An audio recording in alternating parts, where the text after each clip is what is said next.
할렐루야. 우리 좌우에 계신 분들하고 인사하겠습니다. 너무 잘하셨습니다.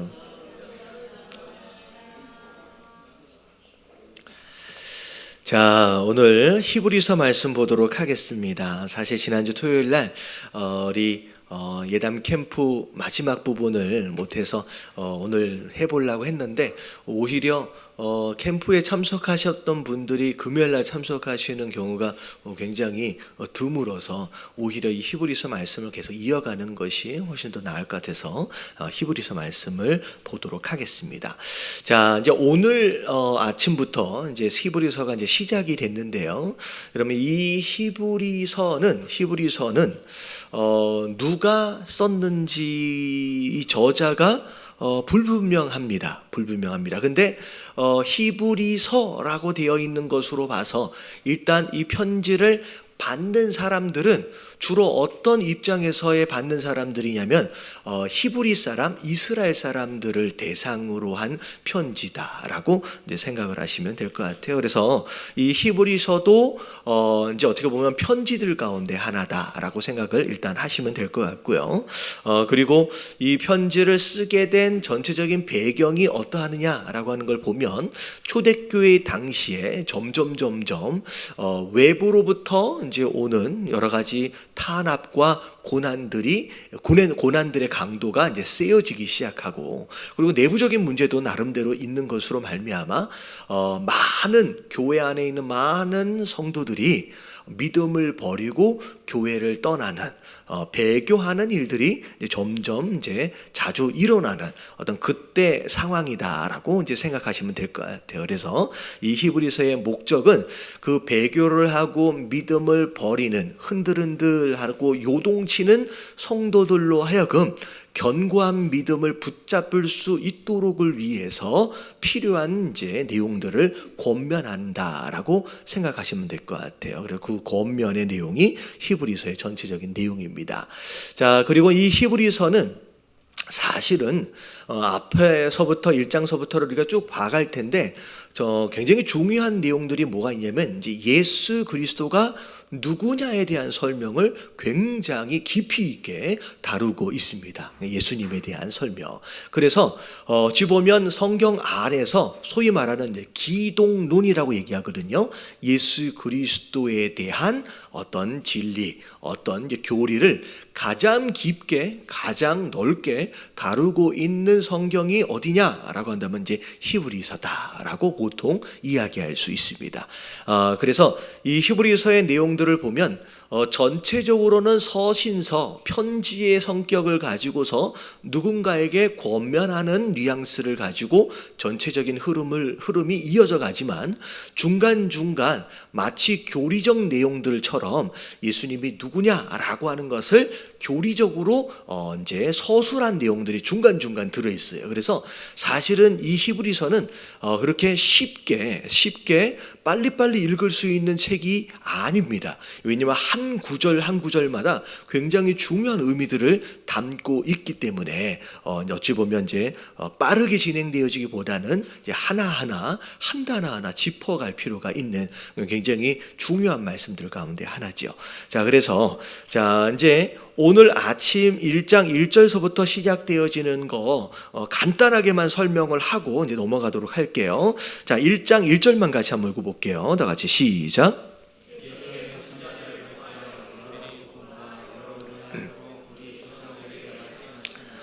자, 하나님이라고 주어를 이야기하는데 1절을 통째로 다 썼어요. 하나님이 어떤 분이냐라고 하는 것을 설명하는 내용이 이 1절에 나와요. 근데 자, 1절에 보니까 어떻게 시작되느냐? 옛적에 선지자들을 통하여 여러 부분을 이제 영어를 보면 여러 차례, 그리고 여러 모양은 여러 방법으로 우리 조상들에게 말씀하셨던 그 하나님이라고 나와 있어요. 여러분, 하나님은요 말씀하시는 분이에요. 그 하나님은요 계시하시는 분이에요. 그 하나님에 대하여 설명을 하시는데, 자, 이 하나님이 옛적에 구약에는 누구를 통하여 말씀하셨대요? 선지자들을 통하여 말씀하셨어요. 여기서 말하고 있는 이 선지자들은 누굴 얘기하느냐면 모세나 이사야나 엘리야나 다니엘이나 이런 사람들이 이제 선지자가 되겠죠. 그래서 이런 선지자들을 통하여서 여러 차례 다양한 방법으로 구약에서 하나님이 말씀하셨는데 2절에 보니까 이 모든 날의 마지막에는 누굴 통하여 말씀하신다? 아들을 통하여. 여러분, 이 아들이 누굴까요? 예수님이에요. 자, 예수님이에요. 어떻게 보면 선지자들을 통하여서는 여러 차례 말씀하시고 다양한 방법으로 말씀하셨어요. 근데 그 계시의 하나님이 마지막 계시로 우리에게 허락하신 메시지가 누구를 통하여 증거된 것이냐? 예수 그리스도예요. 아들이에요. 그러니까 다시 말하면 아들을 통하여 계시하시는 게 마지막 계시예요.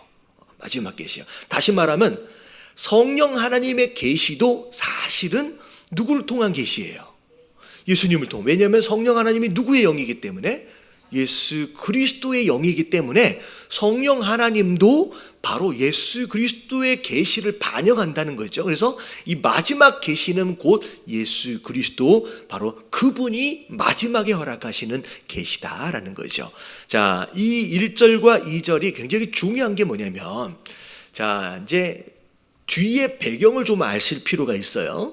자, 예수님이 누구냐라고 하는 질문이 먼저 나오는 가운데, 자, 예수님이 누구다라고 하는 것을 히브리서 1장에 지금 이제 설명하고 있는 내용입니다. 근데 이 예수님을 누구와 지금 비교하면서 설명하고 계시냐면 선지자들과 비교하면서 설명하고 계시는 거예요. 왜 선지자와 비교를 하면서 이제 설명을 하느냐? 그 당시 많은 유대인들이 예수님을 어떻게 알았어요? 그냥 선지자들 가운데 하나 정도로 믿고 있는 유대인들이 많았다는 거예요. 그래서 구약에 있는 수많은 선지자들, 그리고 이제 신약에 등장한 또 다른 선지자 정도로 생각하는 그런 유대인들이 많았다는 거죠. 하지만 이 히브리서에서는 뭘 이야기하고 싶은 거냐? 구약에 나와 있던 그 선지자들하고 예수님하고는 비교되어질 게 아니라는 거죠. 구약은 선지자들 통하여 여러 차례 다양한 방법으로 계시하셨던 하나님, 다시 말하면 그 선지자들의 계시는 완전하지 못한 것이었어요. 왜냐하면 완전하지 못한 것이었기 때문에 여러 차례 말씀하실 수밖에 없었고, 다양한 방법들을 가지고 말씀하실 수밖에 없었다는 거죠. 하지만 마지막으로 계시를 위해서 이 땅에 오신 예수 그리스도는 그게 마지막인 거예요. 딱 한 번. 다시 말하면 예수님을 통한 계시는 그 전까지 있었던 그 선지자들의 계시하고 비교가 되어지지 않는 마지막 한 번으로 완성을 시키는 바로 그런 계시다는 거죠.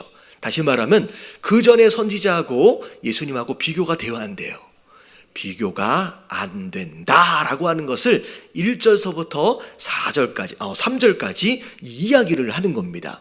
그 전에 너희가 알고 있는 구약에 등장했던 그 선지자들과 지금 너희가 알고 있는 예수님은 선지자 정도로 비교되어질 수 있는 존재가 아니다라고 하는 것을 지금 설명하는 것이죠. 그러면서 자, 이 예수님은 어떤 분이냐? 선지자 아니라는 거예요. 그런 선지자가 아니라 어떤 분이냐? 2절서부터 나오는 내용이 뭐냐면 이 아들을 만유의 몰로 삼으셨어요. 상속자. 여러분, 이 상속자는 만물, 만유, 모든 것의 주인으로 삼으셨다라는 거예요.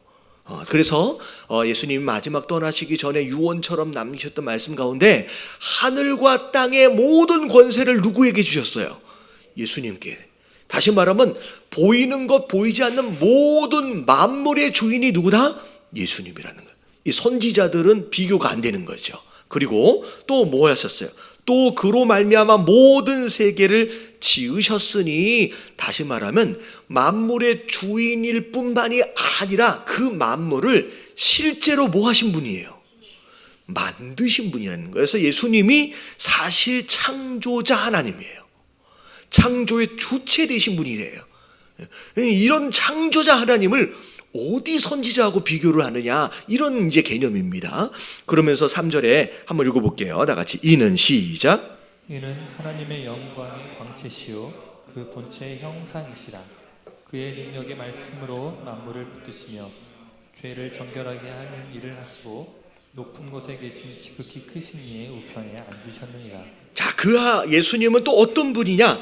하나님으로부터 나타나는 모든 영광의 광채가 바로 누구다? 예수님이에요. 다시 말하면 하나님께로부터 나타나는 영광의 광채와 그 하나님은 분리되어질 수 있는 게 아니잖아요. 다시 말하면 예수 그리스도는 곧 하나님이라는 거예요. 하나님.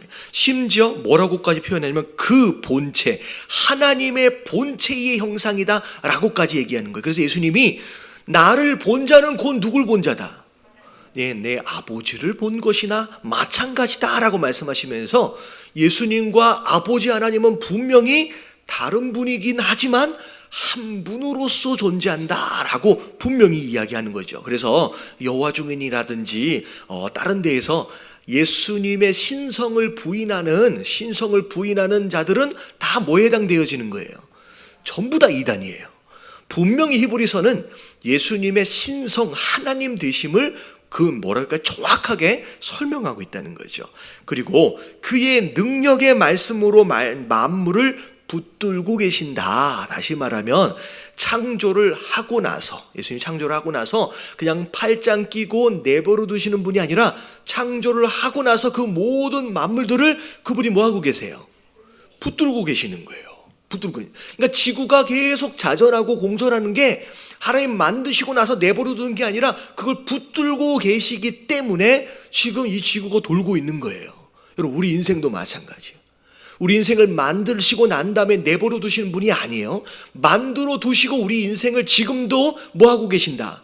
붙들고 계신다라고 하는 걸 믿으시길 주님의 이름으로 축원합니다. 붙들고 계세요. 그리고 나서 심지어 예수님이 이 땅에 처음 초림하셨을 때 죄를 정결케 하시는 일을 하시고 우리의 죄를 깨끗하게 하시기 위해서 십자가에 못 박혀 돌아가신 사건, 그리고 그 이후에 높은 곳에 계신 지극히 크시니 아버지 하나님이에요. 그분이 어디 계세요? 우편에 앉아서 이 세상을 지금 다스리고 계신다라고 하는 것. 여러분, 이게 바로 예수님에 대한 내용입니다. 여러분, 예수님은 일반 구약에 등장했던 선지자와 비교가 되어야 안 돼요. 비교되어질 수 있는 분이 아니에요. 이 선지자들은 불완전했어요. 그래서 여러 차례 다양한 방법을 통하여 말씀하실 수밖에 없지만 예수 그리스도는 딱 한 번의 계시로 이 땅에 오셨고 그게 마지막 계시로 완성하신 분이고, 그리고 그분은 하나님이시고 우리의 구원자 되시고 모든 세상의 통치자 되신다라고 하는 거. 여러분, 이게 예수 그리스도의 본 모습이다라는 거. 여러분, 예수 그리스도를 바로 아시는 저와 여러분들 되시길 주님의 이름으로 축원합니다. 근데 자, 이 히브리서가 어떤 상황에서 어떤 목적으로 쓰여졌다 그랬어요? 지금 교회가 많은 핍박이 있어요. 많은 박해가 있어요. 그래서 그게 힘들어서 많은 성도들이 뭐하고 있어요? 믿음을 버리고 교회를 떠나요. 교회를 자꾸 떠나려고 하는, 믿음이 막 흔들리고 있는 성도들을 향하여 쓴 편지가 히브리서인데, 그 목적을 위해서 쓴 편지의 가장 첫 번째 나온 게 무슨 내용이냐? 예수님이 누구냐라고 하는 거에 대한 설명이 등장하는 거예요. 다시 말하면 우리 흔들리는 믿음을 붙잡아 줄 수 있는 가장 기본적인 믿음과 지식은 뭐에 대한 거예요? 여러분, 예수님에 대한 거예요. 우리가 예수님이 누군지를 정확하게 아는 것, 그분이 누군지를 정확하게 믿는 것이 견고한 신앙의 가장 중요한 핵심이다라는 거예요. 그래서 이런 마음 가운데 막 흔들흔들 이런 이렇게 술렁술렁 거리는 그런 모양 이제 마음들이 생기면, 여러분, 그 내가 당면한 문제에 집중하지 마시고요. 누구에게 집중해요? 예수님이 누구시냐라고 하는 것에 여러분 집중할 수 있는 저와 여러분들 되시길 주님 이름으로 축원합니다. 그래서 시편에 보면 다윗이 너무 힘들어 죽겠을 때 원수에 대하여 이러쿵저러쿵 막 힘든 이야기를 하면서도 결국 중간에 보면 다윗이 뭐에 집중해요? 하나님이 누구시냐라고 하는 거에 집중해요. 문제가 무엇이냐라고 하는 거에 집중하는 게 아니라 내가 믿고 있는 그 하나님이 누구냐라고 하는 거에 집중하는 거예요. 근데 내가 믿는 그 하나님이 누구냐라고 다윗이 뭐라고 고백하느냐? 내 문제 정도를 해결해주는 해결사 정도의 하나님이 아니라 어떤 하나님이에요? 창조주 하나님이에요. 자, 오늘 1장에 나오는 이 내용도 마찬가지예요. 예수님이 누구냐? 선지자와 비교할 수 없는 분으로서 그분은 곧 뭐 하신 분이다? 이 만물을 창조하신 창조주 하나님이다 라고 하는 거에 지금 집중하는 거예요. 여러분, 우리의 신앙이 흔들리지 않으면 예수님이 누구냐라고 하는 걸 정확하게 알고 그 예수님께 집중하면 할수록 우리의 믿음이 견고해진다라고 하는 거예요. 예수님을 바로 알고 믿는 저와 여러분들 되시길 주님의 이름으로 축원합니다. 그래서 자, 3절까지가 선지자와는 비교할 수 없는 창조주 하나님으로서 구원자 하나님으로서의 예수님을 3절까지는 이야기를 한 거예요. 자, 그리고 나서 이제 4절을 보면 같이 한번 읽어볼게요. 시작. 그가 천사보다 훨씬 뛰어남은 그들보다 더욱 아름다운 이름을 기업으로 얻으시니. 자, 지금 예수님을 누구와 또 비교하고 있어요? 천사와 비교하고 있어요. 왜냐? 자, 이때 당시에 많은 유대인들이 천사의 능력과 천사의 신분을 생각하면서 천사를 굉장히 고귀한 존재로 심지어 경배의 대상으로 삼는 경우들이 많이 있었습니다. 그래서 천사상을 만들어 놓고 천사를 예배하고 경배하고 심지어 천사에게 뭐 했냐면 기도까지 하는 거예요. 그랬는데 자, 이제 예수님을 자, 누구냐라고 할 때 천사보다 과연 뛰어난 자냐 아니냐라고 예수님을 천사와 비교했다는 거죠. 그래서 4절서부터 나오는 내용은 그 뭐에 대한 내용이냐면 예수님은 천사와 비교할 수 있는 분이 아니다라고 천사와 비교를 하는 내용입니다. 자, 그래서 4절에 나오는 거 보니까 그가 천사보다 뭐 하대요? 훨씬 더 뛰어난 분이라는 거예요. 훨씬 더 뛰어난 분이라는 거예요. 그들보다 천사들보다 더욱 아름다운 이름을 기업으로 얻으셨다라고 하는 거예요. 여러분, 천사들 그 아무리 존귀해 보여도 여러분 그들 위에 예수 그리스도의 이름이 있는 거예요.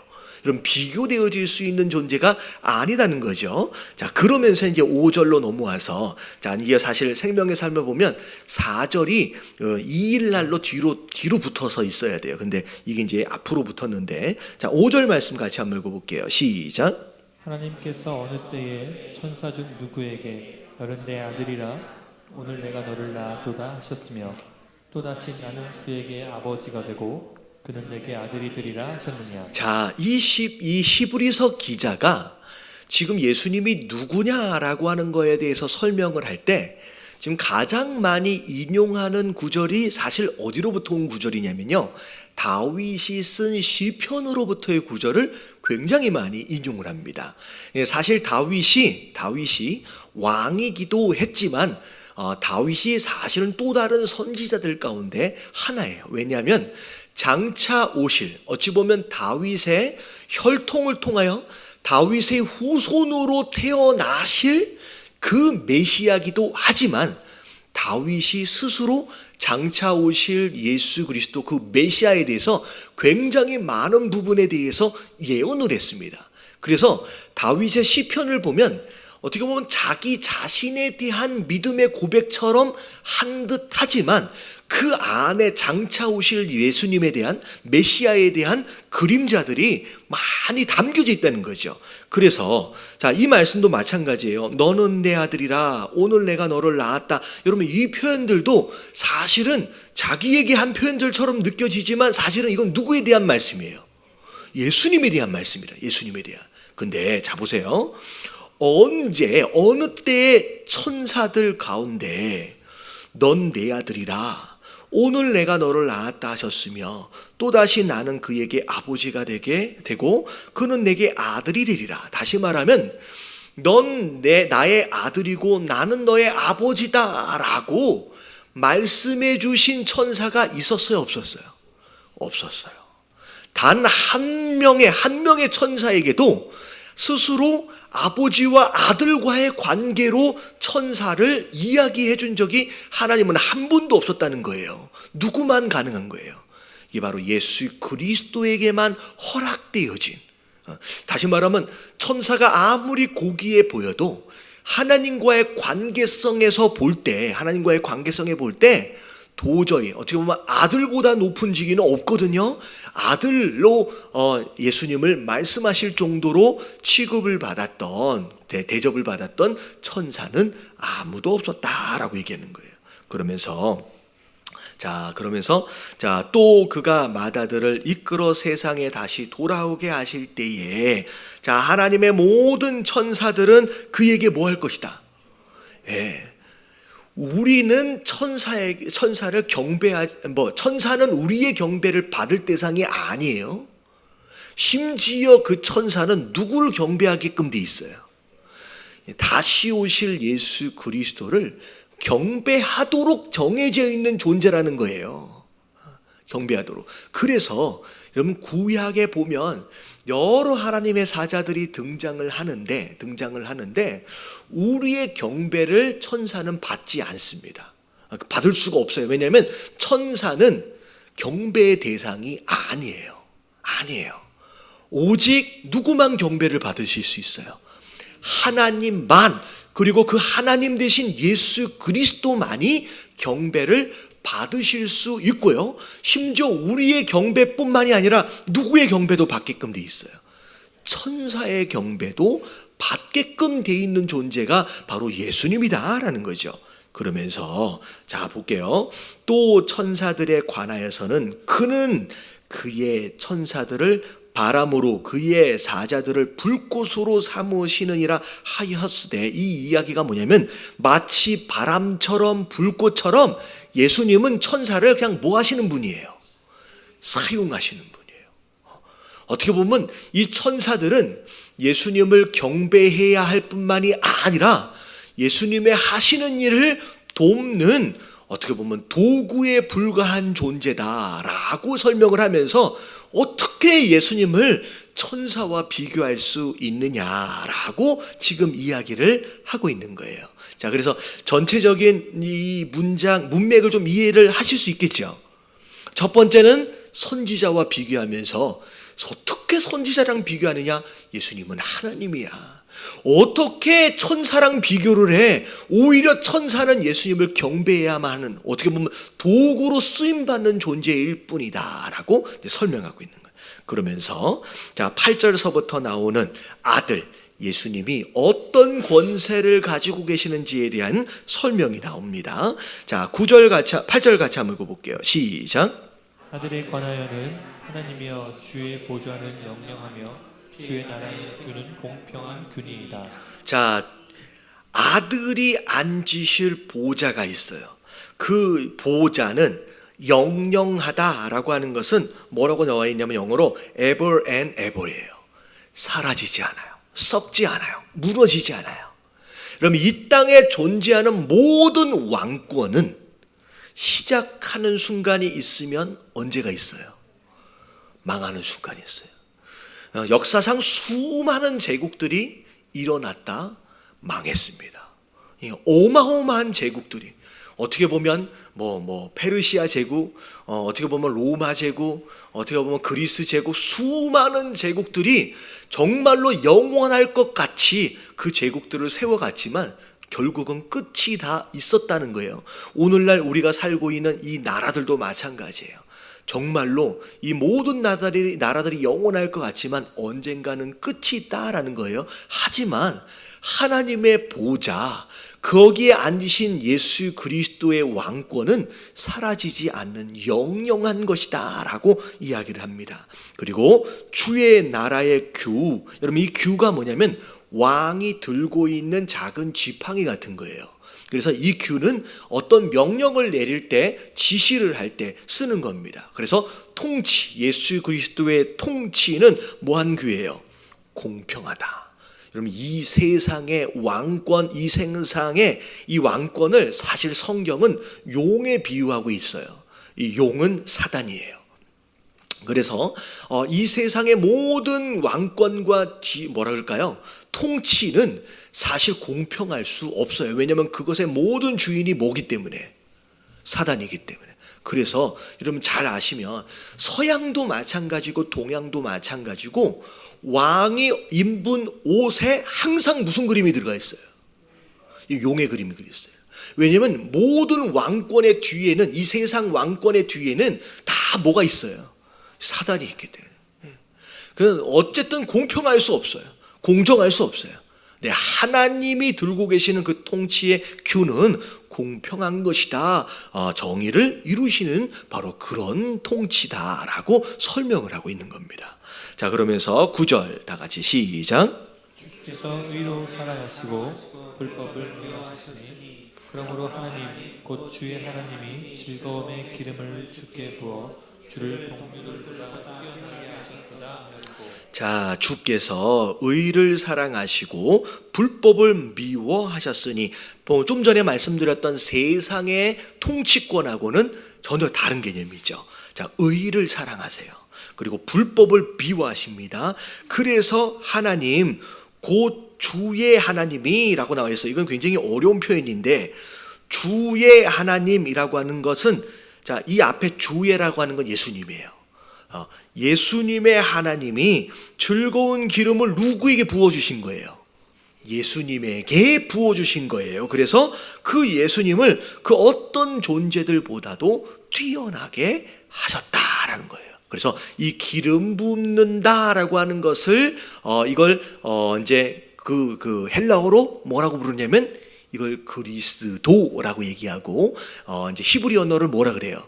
이걸 메시아라고 부르는 거예요. 그래서 하나님이 이 예수님에게 기름 부으심으로 말미암아 그 왕권을 주시고, 그래서 그 왕권을 주심으로 말미암아 이 세상의 모든 것들을 통치하도록 하셨다는 거예요.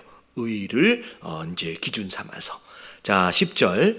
또 주여 태초에 주께서 땅의 기초를 두셨으며 하늘도 주의 손으로 지으신 바라. 자, 예수님이 창조주 하나님이다 라고 하는 걸 다시 설명합니다. 그리고 나서 11절 시작. 그것들은 멸망할 것이나 오직 주는 영존할 것이요 그것들은 다 흙과 같이 낡아지리니. 예, 이 세상에 존재하는 모든 것들은 언젠가는 끝나요. 멸망하기도 하고. 하지만 오직 예수님만큼은 영존하시다. 그것들은 다 옷 같아서 옷은 오래 입고 많이 입으면 어떻게 될 수밖에 없어요? 낡아져요. 근데 예수 그리스도의 통치는 권세는 낡아지는 것이 아니다. 오히려 의복처럼 갈아입을 것이요 낡아지리니 의복처럼 갈아입을 것이니 그것들은 옷과 같이 변할 것이나 주는 예수님은 여전하다는, 낡아지거나 쇠하지 않아요. 그래서 연대가 다함이 없으리라 하셨으리라. 다시 말하면 예수 그리스도의 통치, 그 하나님 나라는 끝이 있는 게 아니에요. 흥망성쇠가 있는 게 아니라 영원한 나라다, 영원한 통치다라고 말씀하고 계시는 겁니다. 자, 그러면서 다시 13절에 이제 천사들하고 조금 더 비교를 하는데, 자, 같이 한번 읽어볼게요. 시작. 어느 때에 천사 중 누구에게 내가 내 원수로 내 갈등상이 되게 하기까지 너는 내 우편에 앉아 있으라 하셨느냐. 예, 여러분 이것도 다윗의 고백 가운데 하나이죠. 자, 이것도 사실 예수님에 대한 내용이에요. 예수님에 대한 내용. 내가 내 원수로 내 발등상이 되게 하기까지 너는 내 우편에 앉아 있으라. 바로 예수님을 향하여 다윗이 고백한 걸 하나님 입장에서 이 표현을 다시 풀어낸 겁니다. 다시 말하면 이런 표현은 어떤 천사에도 허락하시지 않으셨던 그런 표현이라는 거죠. 오직 누구에게만? 예수님께만 허락되어진 표현이라는 거예요. 그러면서 14절에 모든 천사들은 섬기는 영이다. 천사는 누군가의 경배를 받을 대상이 아니라 오히려 하나님이 예수님을 섬기도록 하기 위해서 필요에 따라서 허락하신 존재다. 심지어 자, 이 뒤에 말이 참 이제 감동인데, 예수님을 섬기기 위해서 존재할 뿐만이 아니라 또 누굴 위한 거래요? 구원받을 상속자들을 위하여 섬기라고 보내신 자라는 거예요. 어마어마하게 큰 능력이 있는 존재예요. 근데 그분은 그 천사는 우리 위에 존재하지 않아요. 오히려 우리 아래에서 우리를 돕도록 우리를 섬기도록 허락하신 존재가 곧 누구다? 천사다는 거예요. 근데 바보같이 우리를 섬기라고 주신 그 천사를 우리가 경배하고 있는 바보가 어디 있냐는 거죠. 그렇지 않다는 거예요. 그래서 그럼 어떤 개념이라고 생각하시면 되냐면 옛날에 이제 막 부자가 있었다고 생각해 보세요. 아니면 뭐 왕이 있다고 생각해 보세요. 왕의 자녀는 왕자예요. 곧 왕이 될 자예요. 근데 왕자로 있었을 때는 지혜가 아직 없어요. 아직 많이 배워야 돼요. 이제 싸움도 잘 못해요. 아직 몸도 더 커져야 돼요. 근데 이 왕자가 장차 왕이 될 수 있도록 왕이 이 왕자를 돕도록 누굴 줘요? 옆에 선생님을 두는 거예요. 선생님을. 근데 그 선생님은 아직 왕자로 있을 때는, 우리가 왕자로 있을 때는 선생님이 우리보다 더 능력이 있죠. 더 힘도 세지요. 더 지혜도 있어요. 하지만 비록 능력은 우리보다 훨씬 더 많지만 사실 권위적인 입장에서 볼 때 우리 위에 있는 존재가 아니에요. 우리 어디 있어요? 우리 아래에 있는 존재라는 거죠. 비록 능력은 있지만 우리 아래에서 우리를 섬길 존재로 허락하셨다라고 하는 거예요. 그게 바로 천사의 존재예요. 그래서 심지어 우리가 기도를 하면 우리의 기도를 천사들이 어디에 담아서, 금쟁반에 담아서 하늘로 가지고 올라간대요. 성도의 기도를 요한계시록에 나와 있는 말씀이.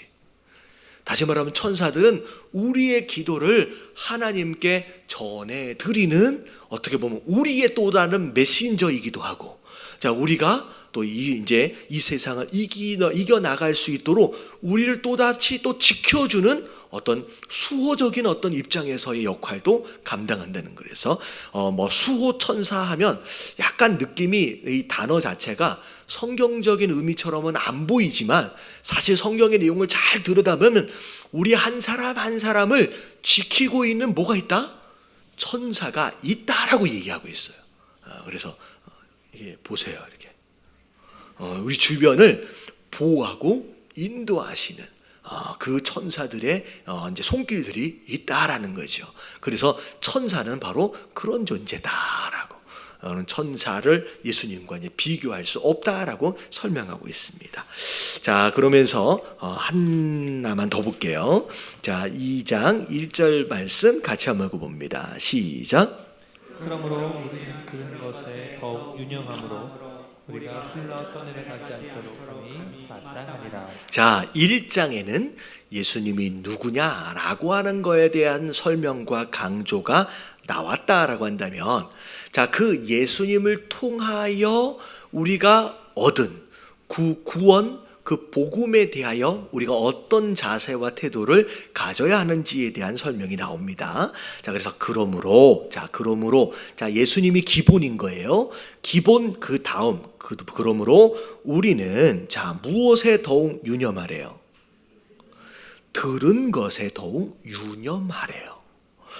들은 것이라고 하는 것은 어떻게 보면 예수님을 통하여 이미 허락되어진 복음을 이야기하는 거예요. 그것들을 어떻게 하래요? 더 유념하라. 여러분, 유념이 무슨 뜻이에요? 마음에 두란 뜻이에요. 다시 말하면 우리가 이런 경우들이 있어요.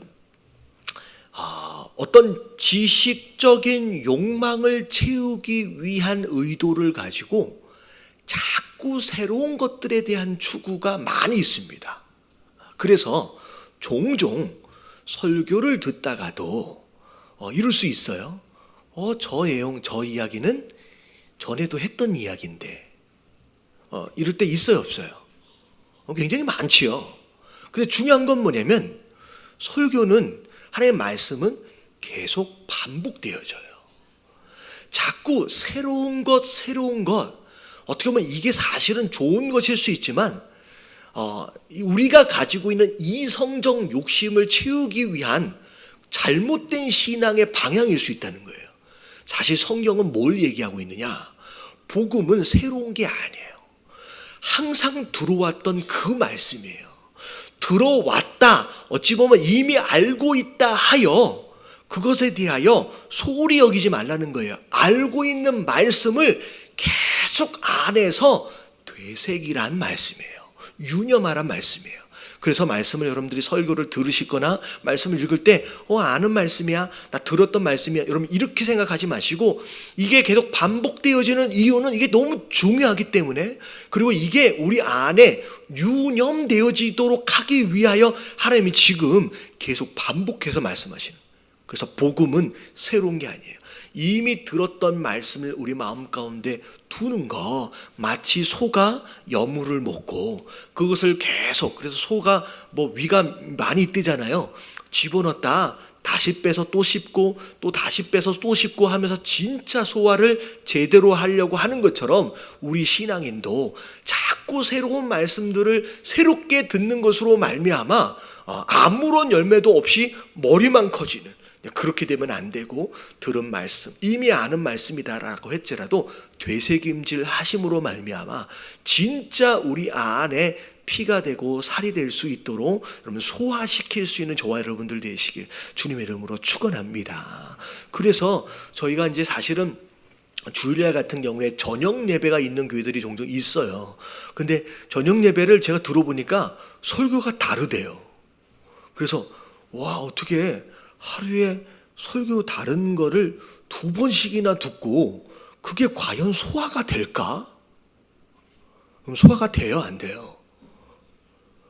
여러분 이거는 굉장히 강한 이 위를 가지고 있지 않는 한 안 될 것 같아요. 왜냐하면 여러분 지금 금요일인데 여러분 지난주 설교 말씀을 얼마나 기억하고 계세요? 제목도 기억이 안 나죠? 뭐였지? 여러분 이게 우리 인간의 한계예요. 너무 많은 말씀들을 소화하려고 하지 마십시오. 여러분 우리의 한계예요. 여러분 어떻게 보면 아는 말씀을 충분히 소화하고 차라리 몇 개 되지 않는 말씀이다라고 할지라도 뭐 하기에 힘쓰는 게 더 중요하냐면 순종하려고 힘쓰는 게 훨씬 더 중요합니다. 자꾸 새로운 거 여러분 이러면요, 여러분 신앙생활에서 가장 위험한 바리새인과 서기관들처럼 머리만 이만해져 가지고 여러분 이거는 마치 괴물처럼 돼버려요. 여러분 지식이 신앙생활의 부분이지, 여러분 이것으로 신앙생활을 다 커버하려고 하는 시도는 오히려 병들어 버릴 수 있다라는 거예요. 오히려 알고 있는 말씀을 계속 되새김질 하시면서 오히려 순종하심으로 말미암아 열매를 맺어서, 그래서 전인격적인 성장이 우리 안에서 함께 도모되어질 필요가 있다는 거 여러분 깨달아지시길 주님의 이름으로 축원합니다. 그러면서 이미 들은 거예요, 복음이에요. 그걸 유념하래요. 마음 가운데 떠나지 않게 딱 두래요. 그래서 우리가 흘러 떠내려가지 않도록 함이 마땅하니라. 흘러 떠내려간다라고 하는 것은 어떤 개념이냐면 강에다가 아니면 바다에다가 배를 정박해뒀어요. 배를 정박해뒀어요. 정박할 때 어떻게 해요? 끈을 이게 이렇게 해가지고 이렇게 기둥 같은 데다가 묶어 놓잖아요. 그러면 아무리 물결이 있고 파도가 쳐도 배는 정박되어 있는 상태로 가만히 있는 거예요.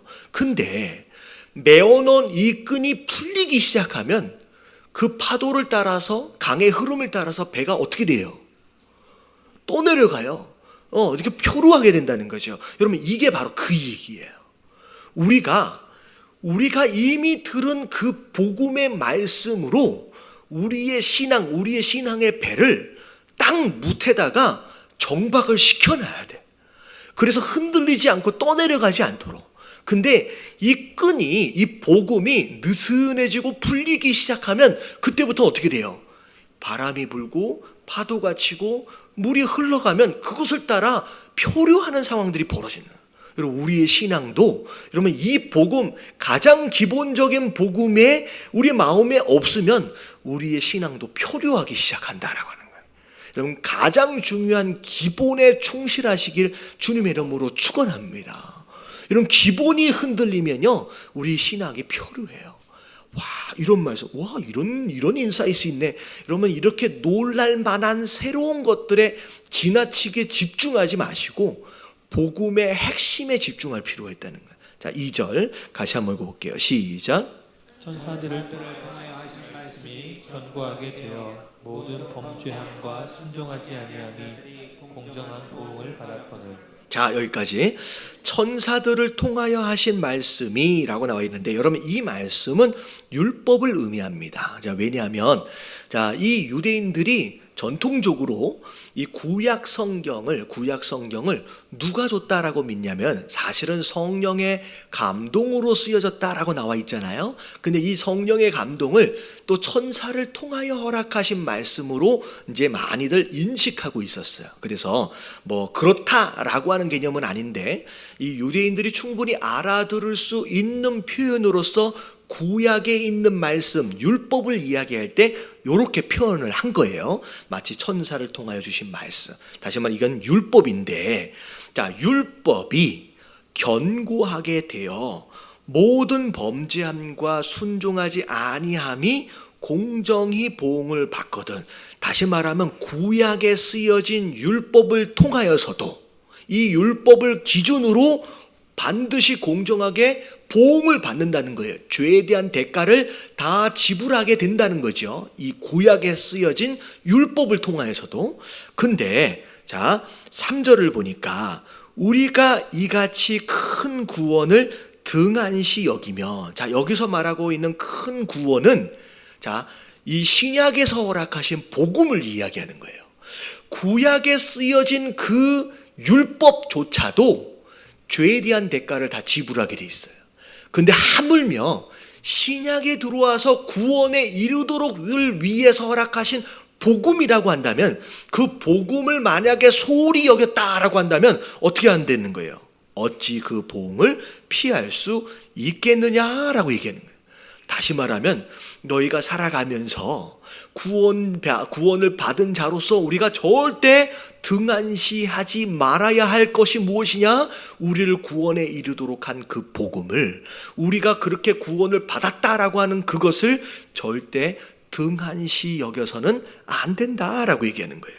자, 이 구원은 처음에 주로 말씀하신 바요, 들은 자들이 우리에게 확증한 바다라고 그 구원을 다시 한번 설명하고 있어요. 그래서 자, 이제 3절에 나오는 내용이 뭐냐면, 뭘 확실하게 붙잡아야 되느냐?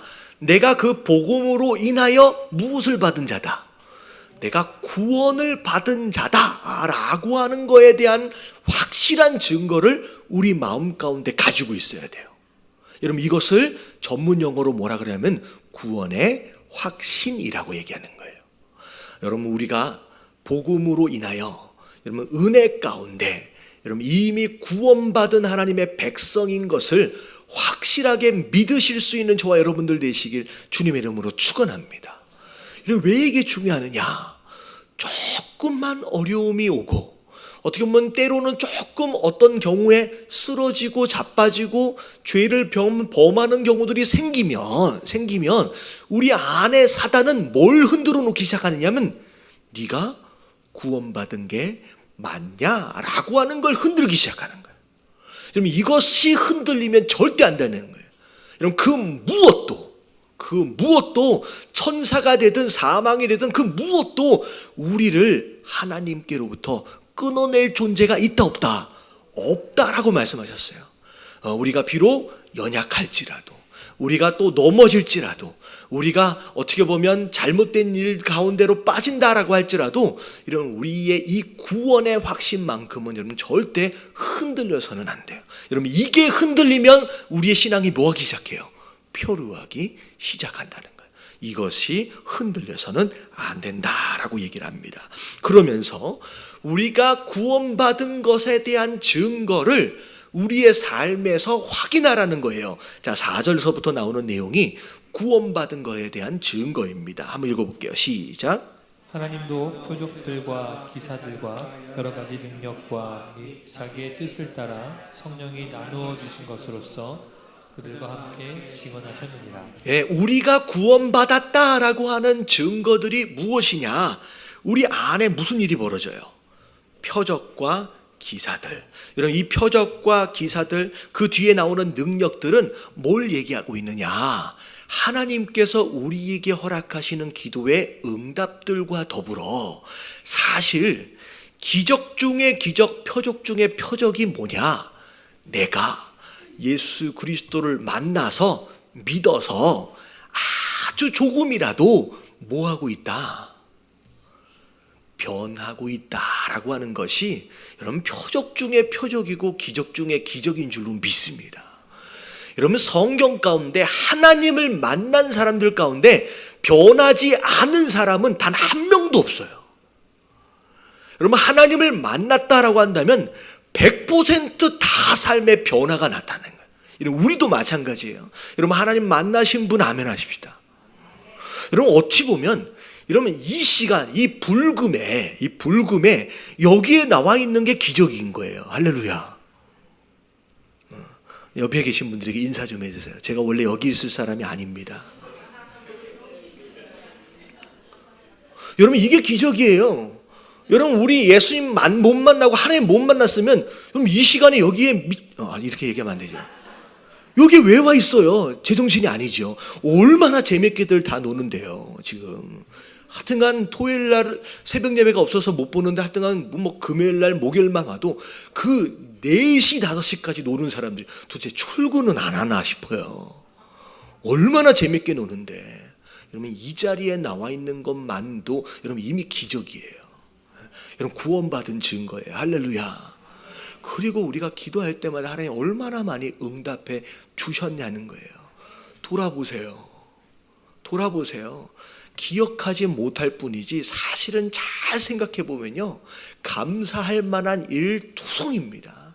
그때 어렵고 힘들고 위기 가운데서 하나님 나를 계속 붙잡고 계셨고요, 구원하셨고요, 여태까지 인도하신 것만을 생각해도요, 이 우리의 삶 전체가 사실은 기적이고 표적이에요.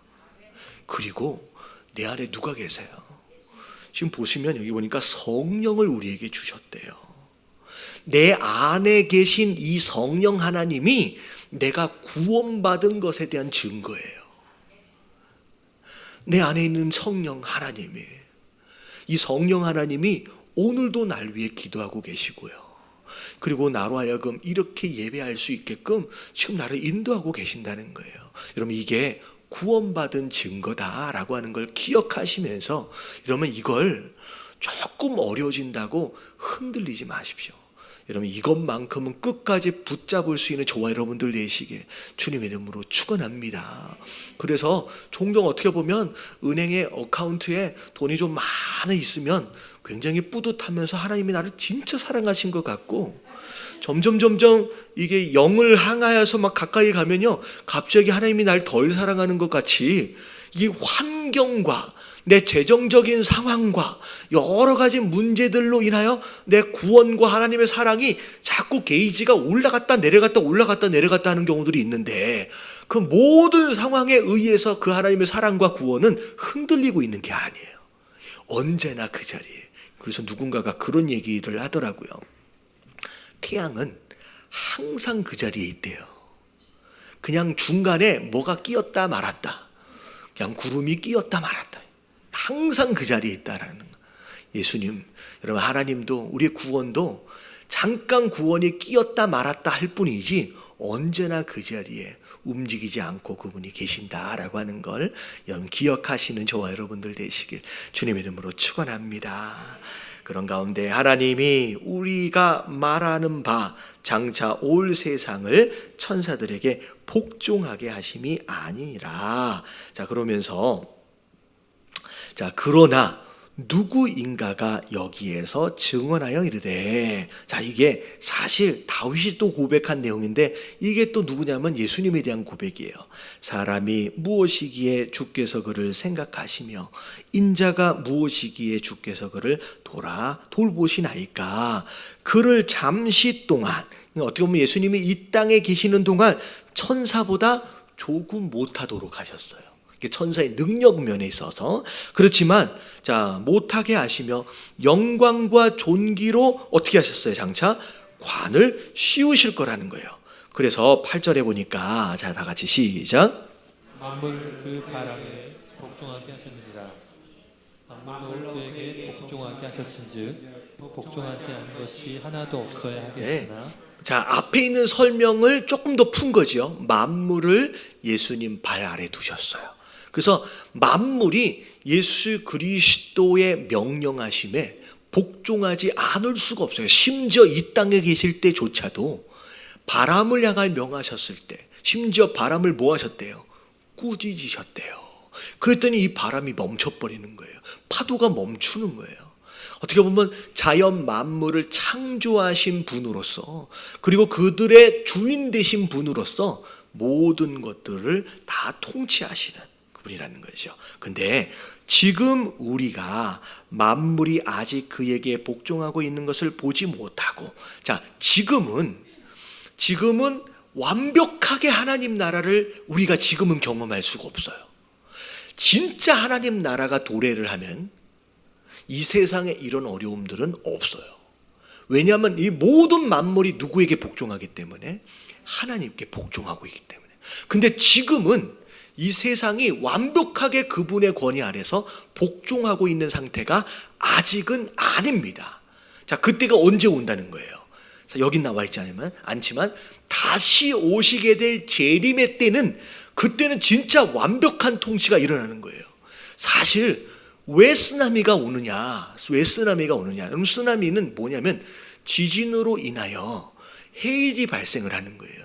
그래서 그 바닷물이 어떻게 되는 거예요? 육지를 넘어오는 것이 바로 그 쓰나미거든요. 근데 원래 하나님은 바다와 육지의 경계를 어떻게 하셨다? 정해 놓으셨어요. 하나님은 정해 놓으셨어요. 원래 넘어오면 안 되는 거예요. 근데 이게 쓰나미를 통해 왜 넘어와요? 지금 이 해일이, 이 자연 만물이 완벽하게 하나님의 통치에 순종하지 않고 있는 거예요. 이 세상의 모든 자연재해가 하나님의 창조주 그 하나님에게 완벽하게 순종하지 지금 않고 있습니다. 언제까지? 예수님이 다시 오시기 전까지는 순종하지 않아요. 그래서 그때가 도래하기 전까지는 이 자연 만물로 인하여, 자연재해로 인하여 우리가 어려움을 당하는 거예요. 그게 지금 이거예요. 지금은 아직까지는 우리가 그걸 보지 못하고 있다는 거죠. 그런데 자, 9절 말씀 다 같이 시작.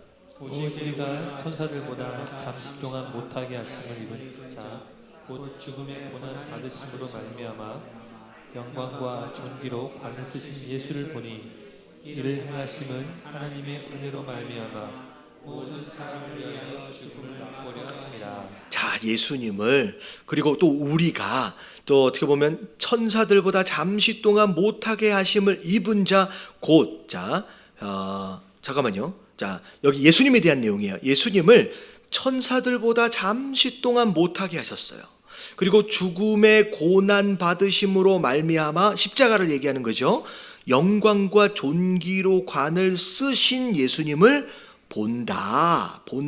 아직은 아니지만 그 관을 쓰신 예수님을 바라보는 거예요. 그래서 예수님으로 하여금 이 땅에서 그런 고난과 그 죽음을 당하시도록 하신 이유가 뭐냐면 이를 행하심은 하나님의 은혜로 말미암아 모든 사람을 위하여 뭘 맛보도록, 우리가 죽어야 할 장소, 예수님이 대신 죽도록 하심으로 말미암아 우리의 죄에 대한 문제를 해결하시도록 하기 위해서 예수님을 잠시 천사보다 못하게, 그래서 이 땅에 그 모든 고난들을 허락하셨다라는 거죠. 다시 말하면 예수님이 원래 능력이 없어서가 아니에요. 원래 권세가 없어서가 아니에요. 뭘 위해서? 우리를 구원하시고자 하시는 그 사명을 감당하도록 하기 위해서 이 땅에서만큼은 잠시 동안 그 모든 권한과 능력을 제한하셨다라는 거죠. 그래서 그 일을 이루기 위해서 이 땅에 그렇게 하셨을 뿐이지, 그분이 원래 능력이 없다, 그분이 권세가 없는 분이 아니다라는 거죠. 결국은 그것으로 인하여 우리가 구원받았다라고 하는 것을 다시 한번 기억하고 절대 그것을 등한시해서는 안 된다라고 하는 것이 이제 9절까지의 말씀입니다. 자, 그래서 쉽나요? 괜찮아요? 웬만큼 이해가 좀 되셨죠? 히브리서가 그냥 쓱 읽어서 다 이해되어지지는 않습니다. 그래서 이게 조목조목 뭘 의미하고 있는지를 이제 설명을 이제 들으시는 가운데 아마 이제 오늘 여기까지는 이제 대략 이해가 되어졌을 거예요. 자, 정리를 하면, 자, 예수 그리스도를 알고 제대로 알고 믿는 게 우리 견고한 신앙의 기초가 돼요. 예수 그리스도에 대한 지식과 믿음이 흔들리면 그때부터는 표류하기 시작해요. 예수님은 선지자와 비교할 수 있는 분이 아니에요. 예수님은 천사와 비교할 수 있는 분이 아니에요. 잠시 이 땅에서 구원 사역을 감당하시기 위해서 잠시 능력을 제한하셨을 뿐이지 예수님은 하나님이세요. 예수님은 만왕의 왕 되시는 분이다라고 하는 걸 기억하시게 되길 주님의 이름으로 축원합니다. 그리고 이런 환경을 따라서 여러분들의 신앙과 구원의 확신이 절대 흔들리지 마십시오. 정박해 있는 배가 끈이 풀리면 그때부터 흘러가는 거예요. 그때부터 표류하는 거예요. 우리가 아무리 오래 믿었다라고 할지라도 이 구원의 확신이 흔들리기 시작하면요, 그때부터 우리의 신앙은 표류하기 시작해요. 여러분, 끝까지, 정말로 끝까지 놓치지 말아야 할 것이 뭐냐면 구원의 확신이에요. 구원의 확신. 그래서 지금 어떻게 보면 욥기에 나와 있는 욥이 어찌 보면 수많은 것들을 다 잃어버렸는데 정말로 끝까지 잃어버리지 않도록 하기 위해서 발부둥 쳤던 것이 무엇이냐면 하나님과의 관계성이에요. 내가 그 하나님에게 어떠한 존재냐라고 하는 그 관계성을 잃어버리지 않기 위해서 매달립니다. 이제 결국은 욥기의 마지막 순간까지 그걸 놓치지 않았어요. 끝까지 모르면 하나님 앞에 부르짖었고요. 끝까지 힘들면 하나님 앞에 고백했어요. 결국은 그걸 붙잡아 낸 것으로 말미암아 모든 것을 다시 회복할 수 있는 그 근거가 돼버리는 거예요. 우리 신앙도 마찬가지예요. 살다 보면 잘 될 때도 있고요, 안 될 때도 있어요. 풍성해서 넉넉할 때도 있고요, 정말 다 잃어버려서 정말로 먹고 살기 힘들 때가 있을 수 있습니다. 근데 다 잃어버려도 딱 한 가지만큼은 놓치지 마세요. 하나님 나를 구원하셨다라고 하는 그 하나님과의 관계성을 잃어버리면요, 그때부터는 우리의 신앙이 표류하기 시작하는 거예요. 그리고 이런 말씀, 여러분, 우리가 믿어야 할 말씀은 매일매일 새로운, 여러분, 그런 지식적인 욕망을 채우는 그런 말씀 생활이 되어서는 안 돼요. 오히려 복음의 가장 기본이라 얘기할 수 있는 이 핵심을 오히려 반복적으로 유념해 둘 때 여러분 우리의 믿음이 더 견고해져요. 여러분, 욕심이에요. 이게 이 세상적인 지식적 욕망을 채우기 위해서 이렇게 저렇게 이런저런 이야기들을 막 주워들으려고 생각하는 건요, 여러분, 이게 괴물로 변하는 과정 가운데 하나예요.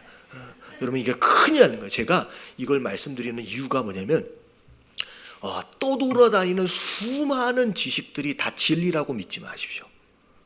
정말 진리는 여기 이 안에 있고요, 그리고 이걸 분별하지 못하면 머리만 이렇게 커져요. 여러분, 신앙은 전인격적인 거예요. 이런 머리만으로 신앙생활을 하는 게 아니에요. 여러분, 마음으로 해야 돼요. 가슴으로 해야 되고요, 그리고 우리의 삶으로 해야 돼요. 내가 배운 말씀, 내가 알고 있는 말씀이 단 한 번이라도 순종으로 나타나지 않으면 마치 배설되지 않는 음식물처럼 이 안에서 썩어가기 시작합니다. 오히려 알고 있는 말씀이, 오히려 배운 말씀이 내 안에서 뭐가 되기 시작하냐면 독이 되기 시작해요.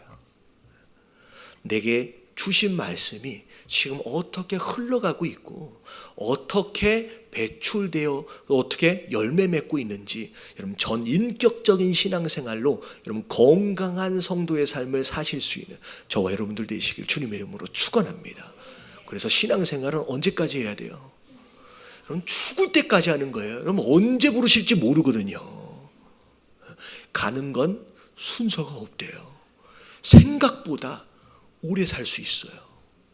누가 그런 얘기를 하던데 자칫 잘못하면 200살까지도 살 수 있대요. 그러니까 우리 인생이 생각보다 오래일 수 있습니다. 반대로 금방 갈 수 있어요. 여러분 신앙생활을 마치 단거리 어떤 달리기처럼 무엇인가를 막 많이 알고 무엇인가를 막 이루어서 끝장을 내려고 생각하시면 안 돼요. 내 인격적으로 차곡차곡 내 전인격적인 신앙생활을 하실 수 있는 저와 여러분들 되시길 주님의 이름으로 축원합니다. 자, 이 얘기는 봉사란 얘기예요.